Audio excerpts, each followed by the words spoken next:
ရောက်နေတဲ့ချိန်မှာနေ့စဉ်နန်းတော်တွေကလည်းအတိတ်စိတ်ပေါ့နော်ခိုးလာပြီးဒီနေရာလေးမှာကျစစ်သားကိုထမင်းလာစောင့်ပြီးကျွေးရအဲ့ကျစစ်သားကြီးစောလုံးနိုင်ရဆောက်သွားလို့ပကံချီနောက်ရရှိပြီးသူမင်းဖြစ်သွားတဲ့အခါသူ့ရဲ့စရီနေ့စဉ်ဒုက္ခခံပြီးထမင်းလာပို့တဲ့ဒီနေရာလေးကိုကျေးဇူးဆက်တဲ့အနေနဲ့မိဖုရားရဲ့ဘွဲ့နာမည်လေးနဲ့ဖျားခဲ့ပေးခဲ့ချိုးကြတော့အပေနာမိဖုရားဒီကျစစ်မင်းကြီးရဲ့စွန့်ပစ်ခံမိဖုရားအပေကမိဖုရားလို့ခေါ်ကြတယ်အဲ့ဒီအတိတ်ပဲလုံးဝတက်ရောက်ခြင်းမရှိဘူးအပေရတနာရဲ့နာမည်ကမာယုဟိုရင်ပကံကိပိယဝါစာရှေးခေတ်ပါဠိဘာသာကဆင့်သက်လာအပေဆိုတဲ့စကားလုံးရဲ့အနက်တိတ်ပဲအမားတို့မြန်မာလိုဘာသာပြန်မယ်ဆိုရင်ချစ်လှစွာတော့လို့အမည်ရတယ်ရတနာဆိုတာကျစစ်မင်းကြီးတွေရတနာတမျှတန်ဖိုးထားခဲ့တဲ့မိဖုရားကြီးပေါ့ကျစစ်သားမှာမိဖုရား၄ပါးတိတိရှိခဲ့တယ်အပေရတနာသည်မိဖုရားကောင်းကြီးဒုတိယမြောက်မိဖုရားကြတော့မောင်လေးတို့ညီမတို့အများဆုံးသိရမုံမင်းသမီးခင်ဦးခေါ်မနိဆန္ဒသူကလူကတော့တယောက်တည်းပေါ့ဘွဲနှစ်ခုနဲ့ပေါ့နော်တတိယမြောက်ဇနီးကြတော့ရာဇကုမာရမင်းသားရဲ့အမိတန်ဘူလစတုထားမြောက်မိဖုရားခင်တန်လို့ခေါ်တယ်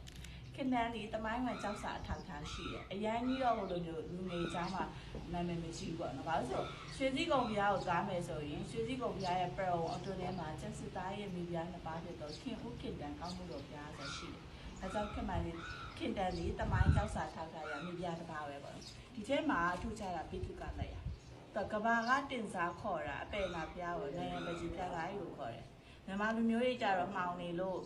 အတွင်းထဲကိုဝင်ပြီးတော့ဖူးတောင်မဖူးတာရှိတယ်ပကြီးရှိလို့ရှိမှလည်းမသိဘူးပေါ့မှောင်နေရတဲ့အကြောင်းအရာနဲ့ပကြီးရှိရတဲ့ protect ပေါ့ဟိုအရင်ပကံခဲ့တဲ့ပညာရှင်အများစုကအလင်းအမောင်ခွဲခြားပြီးတော့ဒီပကြီးကို protect ပေါ့ကောက်ွယ်စောင့်ရှောက်ခဲ့တာဒီတိုင်းမှာကြတော့ religion သုံးမျိုးရှိတယ် three main religion ပေါ့ Hindu Mahayana ထေရဝါဒ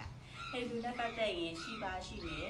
Yama Lakshmi Kali Ganesh ပေါ့မာယုက Hindu gods ပေါ့ Hindu နတ်ဖျားပုံနဲ့သူတို့ရဲ့စီတော်ရင်တွေမန္တလာစဝိုင်းချမ်းရဲ့ပုံတွေရှိတယ် Mahayana ကြအမှာတော့အပေရနာကေဝဖျားတွေ့တယ်ရရှုမမြင်ဖေခွာရလူတကွေ